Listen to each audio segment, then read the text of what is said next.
Hello दोस्तों, स्वागत है आपका हमारे यूट्यूब चैनल में।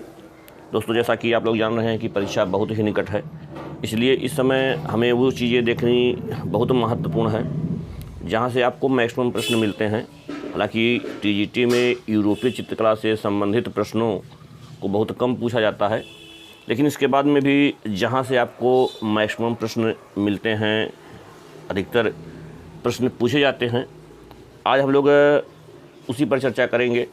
बहुत शॉर्ट में, बहुत ही महत्वपूर्ण, और वो है यूरोपीय चित्रकला में स्थापित महत्वपूर्ण वाद कि कौन से वाद कब कहाँ स्थापित हुए, उस वाद का कौन सा पहला चित्र है। तो आइए हम लोग देखते हैं सबसे पहले नवशास्त्रीयवाद। जी हाँ दोस्तों, नवशास्त्रीयवाद यूरोपीय चित्रकला से संबंधित एक महत्वपूर्ण वाद है और इस वाद के प्रणेता जाक दाविद थे। और जाक दाविद को कहीं कहीं जाक दावी या जाक डेविड भी कहा जाता है, तो नाम थोड़ा सा ध्यान में रखिएगा। और विभिन्न परीक्षाओं में कहीं जाक दाविद नाम मिलता है, कहीं जाक डेविड नाम मिलता है, तो इसको लेकर के कन्फ्यूज मत रहिएगा। और इस वाद का जन्म स्थान, यानी इस वाद का जन्म कहाँ हुआ, तो इस वाद का जन्म फ्रांस में हुआ था। और इस वाद से जुड़ा हुआ पहला चित्र कौन सा है, या नवशास्त्रीयवाद का पहला चित्र कौन सा है, तो दोस्तों नवशास्त्रीयवाद का पहला चित्र होरेशियो का प्रण, या इसी को ओथ ऑफ द होरेशियो कहा गया है।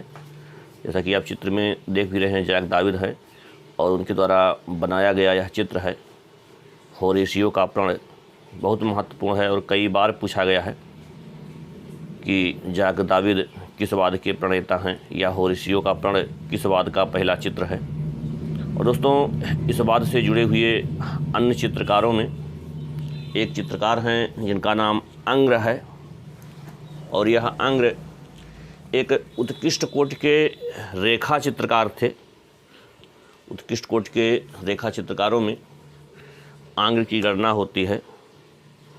दोस्तों, जहाँ तक जाक दाविद की बात है, जाक दाविद जिनका जन्म 1748 ईस्वी में फ्रांस में होता है, इनके द्वारा होरेशियो के प्रण के अलावा इनकी एक और भी कुछ महत्वपूर्ण रचनाएं हैं, जैसे मिनर्वा की विजय जो जाक दाविद का पहला चित्र है, सुकरात की मृत्यु, ब्रूस के पुत्रों के निधन की खबर, जैसे बहुत से चित्र इनके द्वारा चित्रित किए गए हैं।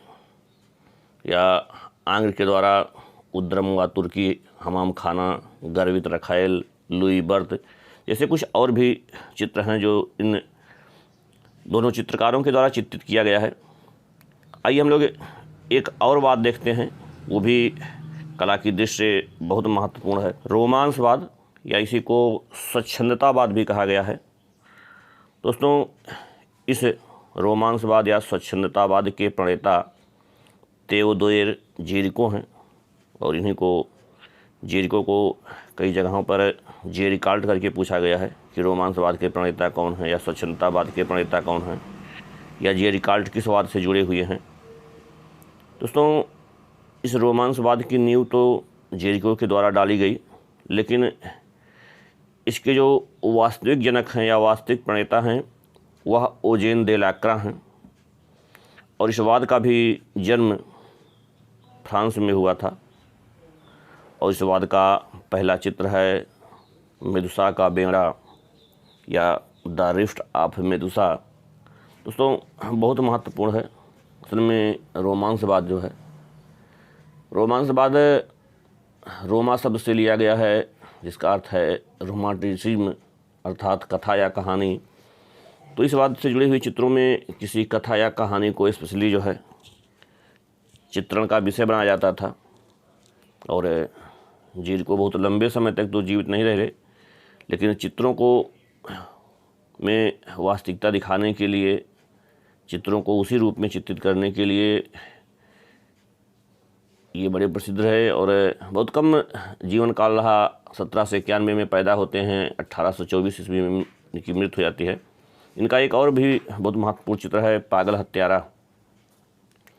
और इस वाद से जुड़े हुए इस वाद के वास्तविक प्रणेता, अगर हम लोग दे लैक्रा की बात करें तो दे लैक्रा और जेरिको के उम्र में बहुत ज़्यादा अंतर नहीं था। 1791 ईस्वी में जेरिको पैदा हुए थे और 1798 ईस्वी में डेलाक्रा पैदा हुए थे। और डेलाक्रा के द्वारा भी बहुत से चित्र बनाए गए, जिसमें यमलोक में दांते व वर्जिल, कियोस में मानव संहार जैसे कुछ चित्र रहे हैं जो बहुत महत्वपूर्ण रहे हैं डेलाक्रा के चित्र। तो यहाँ 4 चीज़ें आपको याद रखनी है कि रोमांसवाद को स्वच्छंदतावाद भी कहा जाता है। रोमांसवाद के प्रणेता जेरिको या जेरिकाल्ट हैं, वास्तविक प्रणेता डेलाक्रा हैं। और इस वाद का पहला चित्र कौन सा है? मेदुसा का बेड़ा। तो रोमांसवाद के बारे में ये 4 चीज़ें बहुत महत्वपूर्ण हैं। और इस वाद के बाद में हम लोग देखेंगे हमारा अगला वाद है नव प्रभाववाद, विभाजनवाद, या इसी को बिंदुवाद भी कहा गया है। दोस्तों, नव प्रभाववाद का जन्म फ्रांस में होता है, 1848 ईस्वी में होता है। लेकिन सबसे महत्वपूर्ण इस वाद के प्रणेता हैं जॉर्ज सोरा। या दोस्तों, जॉर्ज सोरा को लेकर के भी कई बार प्रश्न पूछा गया है कि जॉर्ज सोरा किस वाद से जुड़े हुए हैं, या जॉर्ज सोरा को लेकर के पूछा गया है कि जॉर्ज सोरा के द्वारा बनाया गया इस वाद से जुड़ा हुआ पहला चित्र कौन सा है। तो वो है स्नान स्थल, या इसी को कहा गया है द बाथर्स। तो ये कई बार पूछा गया है इस वाद का पहला चित्र।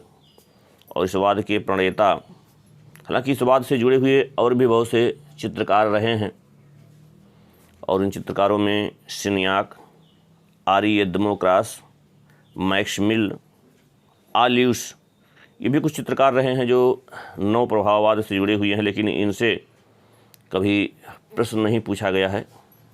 दोस्तों, जॉर्ज सोरा को लेकर के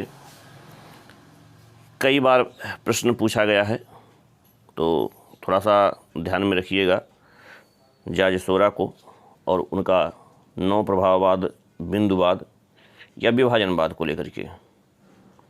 दोस्तों, वीडियो बहुत लंबा बन जा रहा है और हम अगले वीडियो में और भी कला से संबंधित जो बहुत महत्वपूर्ण बात हैं उस वाद की चर्चा करेंगे। आज के वीडियो में बस इतना ही। जुड़ने के लिए आपका बहुत बहुत धन्यवाद। और अब समय कम है, इसलिए आप लोग ज़्यादा से ज़्यादा चीज़ों को कम से कम समय में पढ़िए और आपकी परीक्षा की सफलता के लिए हमारी तरफ से आपको हार्दिक शुभकामना। धन्यवाद।